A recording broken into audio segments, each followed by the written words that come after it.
కాళ్లలో నొప్పి, నరాల వాపు వంటి లక్షణాలతో బాధపడుతున్నారా? వెరికోస్ వెయిన్స్ లో అత్యాధునిక చికిత్స ఏవిస్ వాస్కులర్ సెంటర్. 8 సంవత్సరాల నుంచి ఎప్పుడు అనుమానం లేదు. నాకు ఒక 6 నెలల నుంచి నా భర్త మీద కొంచెం అనుమానం స్టార్ట్ అయింది. దాని గురించి నేను మీ అందమైన జీవితం ప్రోగ్రామ్ చూసి మెయిల్ చేశాను మేడం కి. చెప్పండి మీనా, అనుమానం రావటానికి గల అంటే ఏ ఇష్యూస్ ద్వారా మీకు అనుమానం వచ్చింది? ఎలాంటి అంశాలను చూసారు ఏంటి? ఒక 6 నెలల నుంచి నా ఎదురు ఒక అమ్మాయి వచ్చేసింది. ఆమె చాలా అందంగా ఉంటది అనమాట. ఓకే. ఆమెని చూస్తుంటే ఇంకేంటంటే ఆమెను చూడటము, ఆమె తిని చూడటము, ఇలా కొంచెం కొంచెం అనుమానం స్టార్ట్ అయింది నాకు. స్టార్ట్ అయినాక తను కిందకి వెళ్ళి పిల్లల్ని స్కూల్ కి తీసుకెళ్లటం, అక్కడ మళ్ళీ వాళ్ళిద్దరు కలిసి మాట్లాడుకోవటం, జస్ట్ మామూలుగా క్యాజువల్ గా తీసుకున్నా. తర్వాత అనుమానం అనేది ఎక్కువైపోయింది. అదొక క్లారిటీ అనేది నాకు కన్ఫ్యూజన్ చేసి, నాకు అసలు ఏంటి వీళ్ళిద్దరి మధ్య ఏం జరుగుతుంది అని అబ్జర్వ్ చేస్తూ ఉన్నాను అనమాట. ఓకే.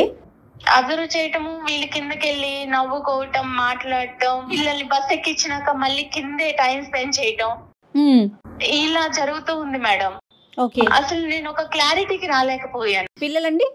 పిల్లలు ఒక బాబు నాకు. ఓకే. క్యాజువల్ గా మాట్లాడుకోవటం అంటే ఇప్పుడు పిల్లల్ని ఎక్కించేసాక ఎంతసేపు మాట్లాడుకుంటాం? ఒక 2 నిమిషాలు, 3 నిమిషాలు, 5 నిమిషాలు లేదా 10 నిమిషాలు, ఒక రోజు? అది ఎవరైనా మేడం మాట్లాడుకుంటారు. ఓకే, హాయ్ అండి బాగున్నారని ఎవరైనా అడుగుతారు, కాదనట్లేదు. రెగ్యులర్ గా జరుగుతా ఉంది. రెగ్యులర్ గా వీళ్ళు బస్ ఎక్కించడానికి వెళ్తారు. వెళ్ళి ఇద్దరు అపార్ట్మెంట్ అందరు ఎటు వాళ్ళు అటు వెళ్ళిపోయినా కూడా వీళ్ళిద్దరు నుంచొని మాట్లాడటం, నవ్వుకోవటం, పైకి కలిసి రావటం, ఇది చూస్తున్నాను మేడం. నేను పైన బాల్కనీలో ఉండి చూస్తూ అబ్జర్వ్ చేస్తున్నాను. అమ్మాయి వయసు ఎంత ఉంటుంది? అమ్మాయి వయసు ఒక 36, 37 ఉంటుంది. ఆవిడ భర్త గారమ్మా?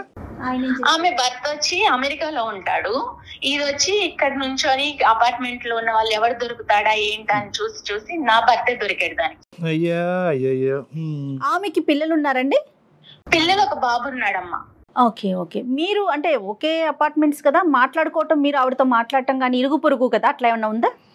ఏం లేదండి. నేను హాయ్ కనిపిస్తే హాయ్ బాయ్ అనుకుంటాం అంతే. ఇంత క్లోజ్ గా గానీ నా హస్బెండ్ తో ఉన్నంత క్లోజ్ నాతో ఉండదు. ఆయన అక్కడుండి సంపాదిస్తూ మరి దేన్ని పెళ్లి చేసుకొని ఆయన ఎక్కడ కులుగుతున్నాడో, ఇదైతే నా మొగుడుతో కులగటం మొదలు పెట్టేసి. సరేలే అమ్మ, అంత పెద్ద కంక్లూజన్స్ కొద్దిలే తల్లి మీనా. అమ్మ అసలు నా బాధ నేను ఎవరికి చెప్పుకోవాలో కూడా తెలియట్లేదు. ఇంట్లో నా ఫ్యామిలీని చూసుకోవాలి, నా అత్త మామని చూసుకోవాలి, అక్కడ నా భర్తను చూసుకోవాలి, ఎవరిని చూసుకోవాలో నాకు అసలు పిచ్చి పట్టిపోతుంది డాక్టర్ గారు. మీ అత్తయ్య మావయ్య కూడా మీతోనే ఉంటారా మీనా? అవును డాక్టర్ గారు. ఇది కాకుండా ఏంటమ్మా? ఓకే, బస్సుకు వరకు వెళ్ళి తిరిగి వచ్చేది ఒక్కటేనా? దాన్ని బట్టే నేను మీరు కులుకుతున్నారు అనే పెద్ద మాట వాడుతున్నారు, ఇంకేమన్నా చూసారా? లేదు డాక్టర్ గారు, నేను చూసాను. తిరుపతి నేను క్యాంప్కి వెళ్తున్నాను అన్నారు. ఈయన వెళ్ళిన ఒక 1 అవర్ కి ఆమె డోర్ లాకేస్తుంది. ఆవిడ క్లారిటీ ఇంకేంటంటే వాళ్ళు వెళ్ళిపోయారు తిరుపతి, వాళ్ళ బాబు ఆమె. మళ్ళీ మరుసటి రోజు వచ్చేసరికి 2 days తర్వాత ఈయన ముందు వచ్చారు. తర్వాత ఆమె డోర్ ఓపెన్ ఉంది. అంటే తిరుపతి అంటే మీనా ఎవరైనా వెళ్ళొచ్చు, ఎప్పుడైనా వెళ్ళొచ్చు కదా? వెళ్ళొచ్చు మేడం, ఆమె ముందన్నా వెళ్ళొచ్చు, తర్వాత అయినా వెళ్ళొచ్చు. ఈయన వెళ్ళిన టైంలోనే ఎందుకు వెళ్ళాలి? కాదు మీనా, కోఇన్సిడెంట్ గా అనుకోవటానికి లేదంటారా? కోఇన్సిడెంట్ ఏముంది మేడం, ఈయన వెళ్ళిన టైంలో వెళ్ళారు, వచ్చారు. ఆమె కొడుక్కి గుండు ఉంది. తిరుపతి వెళ్ళి వచ్చినట్టు ఒక క్లారిటీ ఉంది కదా మేడం నాకు. ఇంకా నేను ఏం అడగాలి? ఏం అసలు అడిగితే మేమేం అడగాలి? అదే కదా, ఇప్పుడు మేమేం అడగాలి అన్నది మాకు అనిపిస్తుంది. ఇంకేమన్నా అబ్జర్వ్ చేశారా మీరు? అంటే ఐ మీన్ మేడం, ఇప్పుడు నేను నిన్న నైట్ పడుకున్నాము, 3 గంటలకి నా బెడ్ మీద లేడు. చిన్న బాబు గాని కింద పడితే ఎలా వెతుక్కుంటాము, అయ్యో బాబు కింద పడిపోతాడని. నా భర్త ఎక్కడికి వెళ్ళాడని నేను ఇల్లంతా తిరిగాను, బాల్కనీ చూసాను, వాష్రూమ్ చూసాను, ఎక్కడ లేరు. ఇప్పుడు ఎక్కడికి వెళ్ళారు అని నేను అడగలేను తన్ని డైరెక్ట్.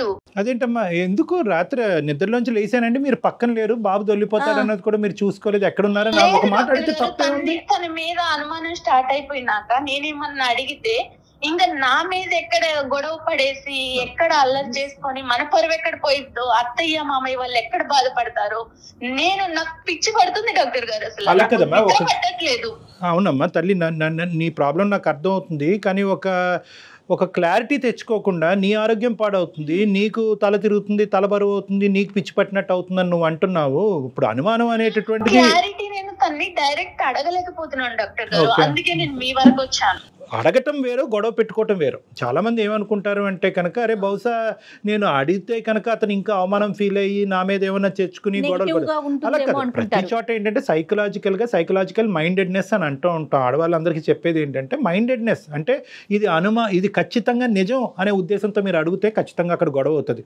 కాదు, ఇలా జరిగి ఉండొచ్చేమో, నా భర్త ఇలా తప్పు చేసి ఉండడు, నా కళ్ళే తప్పు చూస్తున్నాయి అనేటటువంటి ఆలోచనతో అడిగితే కనుక అడిగేటటువంటి విధానం, పద్ధతి, శైలి కూడా డిఫరెంట్గా ఉంటుంది. మీ భర్త గురించి అందరికంటే వాళ్ళ తల్లిదండ్రుల తర్వాత బాగా ఎరిగినటువంటి వ్యక్తి ఎవరన్నా ఉన్నారు అంటే కనుక మీ మనసే. అవును కదా. 8 ఇయర్స్ ప్రయాణంలో ఇంతకు ముందు ఎప్పుడనే మీ భర్త గురించి ఇటువంటి సంఘటనలు, సందర్భాలు జరిగినాయా? జరగలేదు.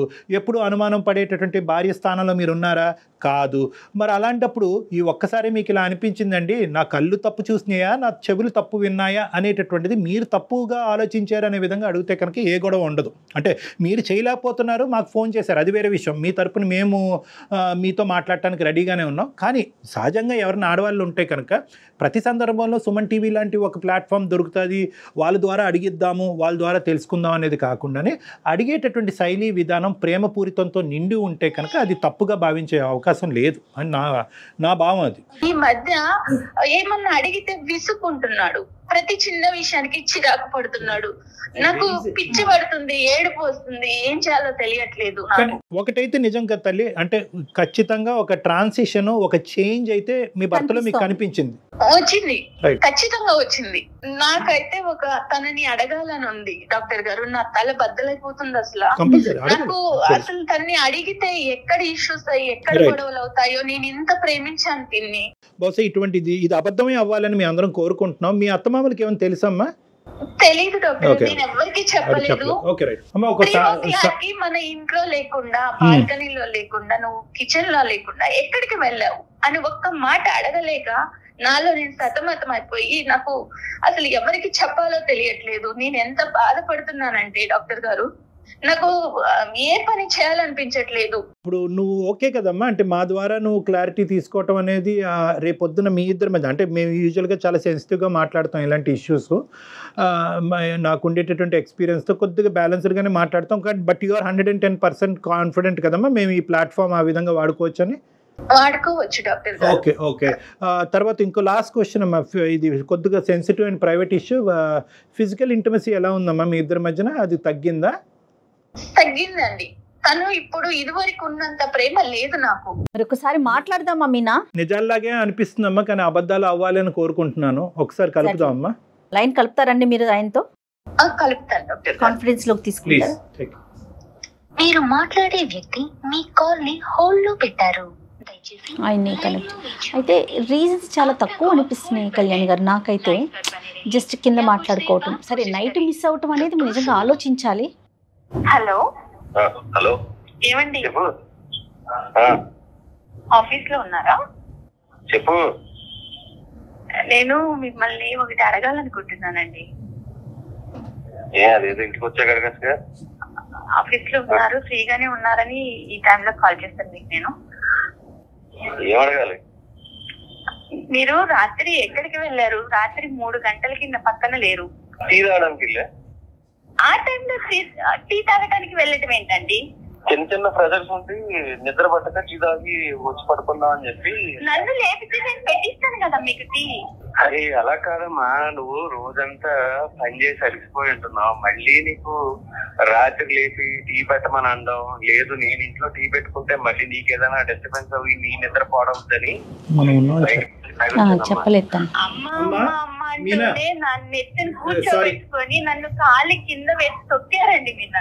అమ్మ మీనా, నువ్వు ఫస్ట్ ఇలాగా ఒకటి మీనా అమ్మ, ఈరోజు అమ్మ సారీ అండి మీనా గారు భర్త గారు, మీ పేరు?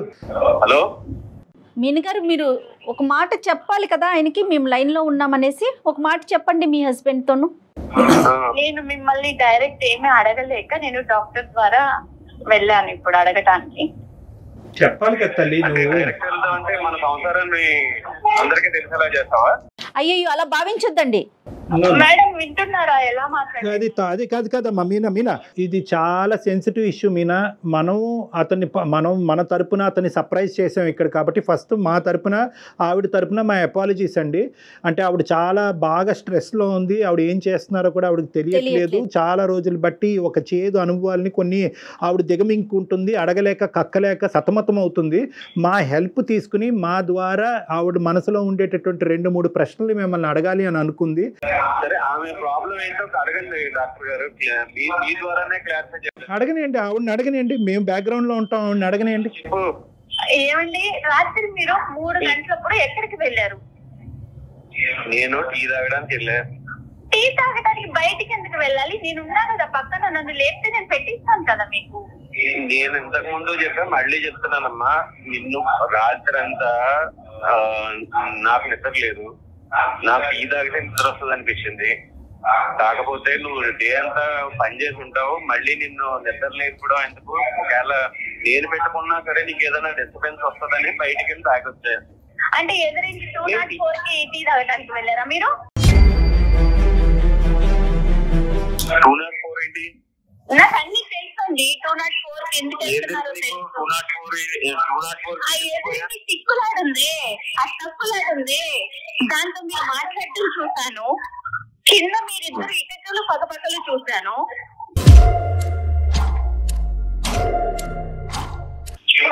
మేమిద్దరం ఏకైకలు పక్కపక్కలు ఇప్పుడు పిల్లల్ని స్కూల్ కి డ్రాప్ చేయడానికి వెళ్ళినాక 15 నిమిషాలకు పైకి వస్తున్నారు మీరు.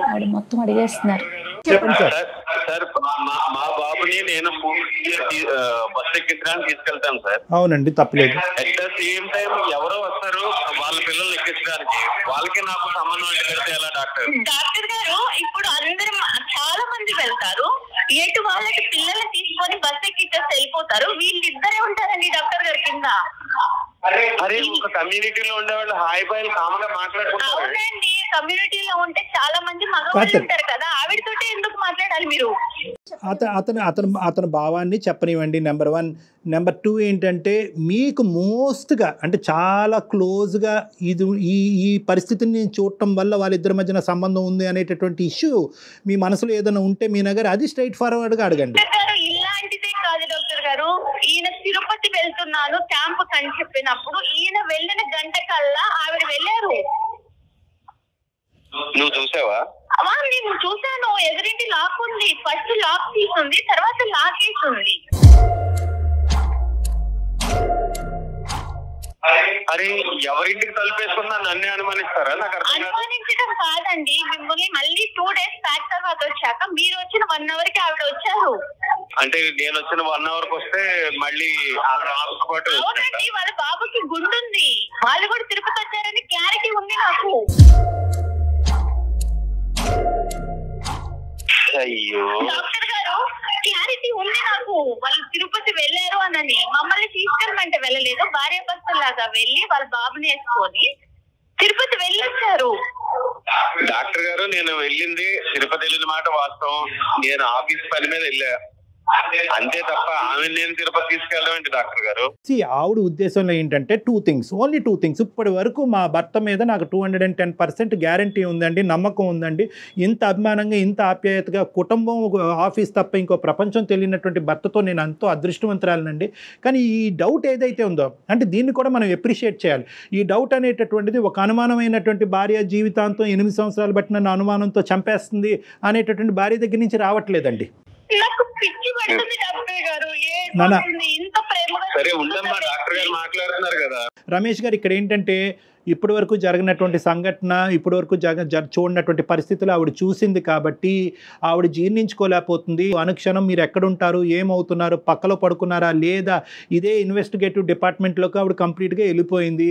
ఆవిడ పరిస్థితి బాగాలేదు కాబట్టి ఇప్పుడు ఆవిడకి కావాల్సింది ఏంటంటే ఒక ఆనెస్ట్ అండ్ సిన్సియర్ రెస్పాన్స్. ఏమన్నా తప్పు జరిగిందా, ఆవిడతో మీకు తప్పు జరిగిందా, జరగలేదా, జరగలేదు అంటే కనుక అదే నమ్ముతాం, జరిగింది అంటే కనుక అదే నమ్ముతాం. కాదు రమేష్ గారు, 8 సంవత్సరాల నుంచి మీలో ప్రేమను మాత్రమే చూసింది ఆవిడ. గత కొన్ని రోజుల నుంచి అనుమానించాల్సిన విషయాలన్నీ బయటపడుతున్నాయని చెప్తున్నారు. ట్రాన్సిషన్ మేడం అసలు నన్ను ఒక్క మాట అంటే చిరాకు పడుతున్నాడు. Change. ఈ మంచి నీళ్ళు ఇచ్చినా చిరాకు Yeah. పడుతున్నాడు, షూ తొడుస్తున్నా చిరాకు పడుతున్నాడు. అది పట్టుకోలేకపోతున్నాను మేడం. నేను అంత ప్రేమించిన భర్త అలా చిరాకు పడుతుంటే. సార్ డాక్టర్ గారు రమేష్ చెప్పండి ఒక రమేష్. మాట నేను చెప్తానండి. ఇంటికి వెళ్ళేటప్పటికి ఎప్పుడు చూసినా జిడ్డు గారే మొహం, ఏ విధమైన అట్రాక్షన్ ఉండదు. ఈ పని చేస్తాం, ఆ పని చేస్తా, లేకపోతే ఇన్స్టాగ్రామ్ చూస్తా, లేకపోతే వాట్సాప్ చూసుకుంటా, వీళ్ళు వాళ్ళ తప్ప నన్ను పట్టించుకున్న వాళ్ళు ఎవరో లేరు సార్.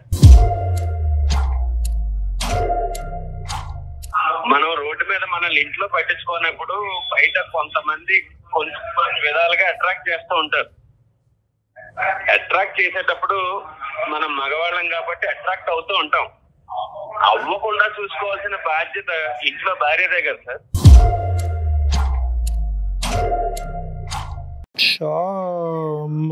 రమేష్ ఆయన వర్షన్ ఆయన చెప్పాడు కదా. ఉండమ్మా మీనా, ఒక్క నిమిషం నీ వర్జన్ చెప్ది గాని. ఏం మాట్లాడుతున్నారు రమేష్ గారు? అసలు మీరు ఇంట్లో మేకప్ వేసుకుని ఉంటారండి ఆడవాళ్ళు. సడన్ గా 8 సంవత్సరాల తర్వాత ఒక భార్య జిడ్డు మొహంతో కనిపిస్తుంది అనే ఫీలింగ్ మీకు వచ్చింది అంటే రమేష్, ఖచ్చితంగా ఇక్కడ జిడ్డు మొహం కంటే అక్కడ ఏదైనా అట్రాక్షన్ ఎక్కువైందా అన్నది మనం ఆలోచించుకోవాలి. ఒక్కసారి మీరు ఆలోచించండి రమేష్, మీరు ఏం మాట్లాడుతున్నారు? మీరు ఫస్ట్ ఆఫ్ ఆల్ ఏంటంటే అక్కడ ఒక అట్రాక్షన్ కనిపించిన తర్వాత ఇక్కడ డిస్ట్రాక్షన్ మొదలైందా, లేదంటే ఇక్కడ ఈ డిస్ట్రాక్షన్ మొదలైన తర్వాత అక్కడ అట్రాక్షన్? ఏదైనా తప్పేలేండి, ముందేంటి వెనకట్లే, కానీ రెండు తప్పులే. డాక్టర్ గారు మీరు చాలా కూల్ గా మాట్లాడుతున్నారండి. నేను ఆయన వర్షన్ వింటే నేను కూల్ గా మాట్లాడలేకపోతున్నాను ఒక ఆడపిల్లగా. పెళ్ళైన కొత్తలో మొహం బాగుంది, ఇప్పుడు పిల్లలు అత్త మామ అందరినీ చూసుకుంటా నీకు పెళ్ళైనప్పటి నుంచి నువ్వు అలాగా ఉన్నావు. నాకు ఇంత ఆపర్చునిటీ లేదు.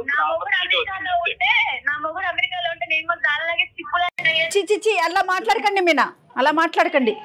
కాదు మేడం, ఒక ఆడదానిగా మీరు అర్థం చేసుకోండి నా బాధని. నా భర్త ఇంకొక అమ్మాయి చూస్తున్నాడంటే నేను ఓర్చుకోగలుగుతానా? ఒకసారి అతని మనసులో ఉన్న భావాన్ని అంతా కూడా. రమేష్ ఇంకా ఏమన్నా ఉందా రమేష్? ఇంకా అంటే మీ భార్య గురించి 8 సంవత్సరాల పాటు మీరు బయటకు చెప్పలేనటువంటి అంశాలు ఇంకేమైనా ఉన్నాయా? ఏమీ లేదు సార్. ఇంటికి వచ్చేటప్పటికి ఆ జిడ్డు మారే మొహం కాకుండా. దయచేసి ఆ మాట అనకండి రమేష్ ప్లీజ్. Sorry madam. అంటారేంటి మేడం? మా సారీ ఎందుకండి బాబు? అవునండి, మొహం జిడ్డుగారుతానే ఉంటది. అవునండి, పెళ్ళైనప్పుడు ఇప్పుడు ఎందుకు వచ్చింది మీకు? మీ మాటలని తప్పు రమేష్. తప్పు చేశారా? తప్పు జరిగిందా? డాక్టర్ గారు నా వల్ల అవ్వట్లేదు. మీనా సారీ అమ్మా, అది తప్పు అయితే జరిగింది డాక్టర్ గారు. చూడండి డాక్టర్ గారు ఎలా చెప్పుకొని ఒప్పుకున్నాడు. దాని క్లారిటీ అదే చెప్తున్నాను మీకు. తప్పు జరిగింది అనేటటువంటిది సమర్థించుకుంటున్నారా రమేష్? పశ్చాత్తాపం పొందుతున్నారా ఇప్పటికైనా రమేష్? ఆ అమ్మాయి గుండె పగిలి చచ్చిపోద్దయ్యా. ఆ అమ్మాయిని ఒక పనికిరాని వస్తువులాగా ఇన్ని రోజులు ఆ అమ్మాయిని ఒక టిష్యూ పేపర్ లాగా వాడుకుని ఇప్పుడు సడన్గా టిష్యూ పేపర్కి జిడ్డు పట్టింది కాబట్టి పక్కన పడేస్తున్నాను అనేటటువంటి మాట మాట్లాడుతూ నీకంటే బయట వేరే అట్రాక్షన్ దొరికింది కాబట్టి ఆ అమ్మాయితో నేను కులుకుతున్నాను. సారీ, నేను ఈ మాటలు ఎప్పుడు వాడలేదు. కానీ ఈ విధమైనటువంటి ఆ అంశాన్ని సుమన్ టీవీ ద్వారా మేము ఈ బ్రేకింగ్ న్యూస్ ఆ అమ్మాయికి అందించడం అనేది మేము చాలా బాధపడుతున్నాం రమేష్. రమేష్ గారు వేరే రకంగా భావించొద్దు, అసహ్యంగా అనిపిస్తోందండి వినటానికే. డాక్టర్ గారు నేను ఒక్కటే అడుగుతా డాక్టర్ గారు, తను ఇంకా ఫైనల్ గా ఒక్కటే అడగాలనుకుంటున్నాను. చెప్పు నాన్న. చెప్పు. ఏ రోజన్నా నేను మీకు ఏ విషయంలో అయినా తక్కువ చేశానా? లేదు. మరి ఎందుకు జిడ్డు మొహం వచ్చింది? ఈ 8 years లో మీకోసమే కదండి నేను. ఒకటి రమేష్ ఇది చాలా ఇరిటేటింగ్గా ఉంది. ఏమండి మీ భార్యని ఏమండి మీ ఇన్ షర్ట్ బాగా చేసుకోండి, చొక్కా ఇస్త్రీ చేసుకోండి అని చెప్పేటటువంటి ధైర్యం ఆవిడకున్నప్పుడు నువ్వు నీట్గా తయారవు అని అడగటాన్ని అనే హక్కు మీకు లేదా? ఏకంగా అక్రమ సంబంధాలు పెట్టేసుకోవటమేనండి జిడ్డు మొహాలు కనిపిస్తున్నాయి కాబట్టి. ఇంతేనా జీవితం అంటే? ఇంతేనా బంధం అంటేనే? ఇంతేనా పెళ్ళి అంటే? మారదు డాక్టర్ గారు. సార్ ఎలా చెప్తారండి మీరు మారినారని? మీరు చెప్పి చూసారా? ఏ రోజున నాకు చెప్పారా? మీరు చెప్పేది ఏంటండి? చెప్తే రెడీ అవుతా అమ్మాయి? చెప్తే మీకు కావాల్సినటువంటి విధంగా ఉండదా? ఇంత కష్టాన్ని కొని తెచ్చుకుంటుందా? పెళ్ళైనప్పుడు ఎలా ఉన్నారో, ఒక 8 ఏళ్ళు సంసారం చేసి ఒక పిల్లకి ఒక పిల్లోడికి తల్లి అయిన తర్వాత కూడా అలానే ఉంటారండి ఆడవాళ్ళు. ఇక్కడ ఎలా ఉంటాము డాక్టర్ గారు? అత్త మామలకి సేవ చేసుకోవాలి. పెద్ద అత్తయ్య అమ్మాయి సామాన్య గృహిణి ఎలా ఉంటారండి? నేను ఏటో చూసుకుంటాను. అమ్మ ఇలాంటి సంఘర్షణలు జీవితంలో చాలా కామన్. బ్యాడ్ లక్, ఇది బ్యాడ్ లక్ కాదనట్లేదు. కానీ ఈ రోజు నుంచి అయినా కూడా రమేష్లో ఏమైనా మార్పు వచ్చిందా, కనువిప్పు కలిగిందా అనేటటువంటి అంశం అతను తెలుసుకోగలిగితే కనుక ఏ ప్రాబ్లము లేదమ్మా. కాదు నేను చేసినటువంటిది తప్పు కాదు, దీన్ని వెనక అనేటటువంటి తన తప్పుని సమర్థించుకునేటటువంటి తత్వం అతనికి ఉంటే కనుక బహుశా జీవితంలో చాలా కష్టాలు వచ్చే అవకాశం ఉన్నాయి. నేను తప్పు చేశాననే పశ్చాత్తాపం ఉంది. రైట్. మరి జిడ్డు మొహం ఇవి నీట్గా తయారవలేదు, ఇవన్నీ ఎందుకు వచ్చినాయండి? అంత చక్కగా చేసి ఇంతవరకు మీకు తన జీవితాన్ని త్యాగం చేసేటటువంటి ఒక ఆడదాని గురించి అసలు మీకు నోరు ఎలా వచ్చింది అలా మాట్లాడటం గురించి? నేను తప్పు చేశాను కదా డాక్టర్ గారు, నేను ఇలా ఉంది నా అందాన్ని కూడా నేను మర్చిపోయాను. నేను తప్పు చేశాననేటటువంటి భావంతో బాధపడి ఒక డిఫెన్స్ మెకానిజం ఉపయోగిస్తున్నాడు. ఏంటంటే నేను తప్పు చేశాను కదా, ఆ తప్పుకి ఇదిగో నువ్వే కారణం అని చూపెట్టేటటువంటి ప్రయత్నం చేస్తున్నాడు. కానీ అతనిలో ఒక మంచితనం ఉంది, మార్పు వచ్చేదానికి అవకాశం ఉంది. అతను కేవలం నీ సైడ్ ఏదో చూపెట్టాలి కాబట్టి, అతను తప్పుని సమర్థించుకోవాలి కాబట్టి మాట్లాడేటటువంటి మాటలే. నువ్వు చేసినటువంటి ఇప్పుడు వరకు నువ్వు చేసినటువంటి ఏ కార్యక్రమం కదా మీ అత్తగారికి కానీ మీ భర్తకు కానీ అందరూ సమర్థిస్తారు. మీ భర్త గారికి కూడా బాగా తెలుస్తుంది, రమేష్ కూడా బాగా తెలుస్తుంది. ఫైనల్గా మీరు ఏం చెప్తారు చెప్పండి, మీ ఒపీనియన్ చెప్పండి. మీరు ఏం చేయదలుచుకున్నారు? ఆ అమ్మాయి కాన్ఫిడెన్స్ ఇవ్వండి, ఒక నమ్మకం ఇవ్వండి. ఇక మీదట ఇలాంటి తప్పు అయితే జరగదు. నేను నీకు మాట ఇస్తున్నా, ఇప్పుడున్న మన ఫ్లాట్ సేల్ చేసి వేరే ప్లేస్ కి మనం షిఫ్ట్ అయిపోదాం. మన సొంత ఫ్లాట్ వదులుకొని మనం ఎందుకు వెళ్ళాలి చెప్పండి ఒక్కటి. నో రమేష్, ఇక్కడ ఏంటంటే ఒకటి నిజంగా ఫ్లాట్ మారేటటువంటి అవకాశం ఉంటే కనుక ఖచ్చితంగా that is a good solution for the problem. తను ఏం చెప్పాలనుకుంటున్నారు నాకు తన నోటి వెంట వినాలని నేను మీకు ఫోన్ చేశాను. అదే చెప్పారు మీనా, రమేష్ గారు అదే చెప్తున్నారు మీనా. రమేష్ గారు నాకంటే మించినటువంటి సొల్యూషన్ చెప్పారు. అంటే ఎవరు చెప్పరు, సొంత ఫ్లాట్ అమ్మేసుకుని వేరే దానికి వెళ్ళిపోదాం అని అన్నారు. డాక్టర్ గారు నేను తన్నేదో బాధ పెట్టాలని నేను అడగాలని కాదు, నాకు ఒక క్లారిటీ, నా మనసు తను నేను ఎంత ఇష్టపడుతున్నానో నాకు తెలుసు, తనకి తెలుసు. అది అర్థమవుతోంది మీనా, అర్థమవుతోంది. కానీ అతను ఇప్పుడు ఇచ్చినటువంటి ప్రామిసెస్లో ఒక సిన్సియారిటీ కనిపిస్తుంది. తప్పు ఒప్పుకున్నాడు, అతను సిన్సియర్గా అతను అపాలజీ అడిగాడు కాబట్టి క్షమించేటటువంటి ధోరణిలోకి నువ్వు రావాలి. నమ్మకంగా మళ్ళీ మీరు ఇద్దరు కూడా హ్యాపీగా ముందుకు ప్రయాణం కొనసాగించాలమ్మా. సరే డాక్టర్ గారు. ఓకేనా? All the best Meena. అతను అడిగాడని కాదు కానీ నీ గురించి కూడా నువ్వు చూసుకో అమ్మా. Okay, compulsory. All the best, good luck అమ్మా. God bless both of you. Ramesh, all the best and thank you for talking to us. Okay అమ్మా, ఓకే మీనా, బాయ్. సుమన్ టీవీలో మీ పర్సనల్ అండ్ బిజినెస్ ప్రమోషన్స్ కోసం కింది నెంబర్కి కాంటాక్ట్ చేయండి.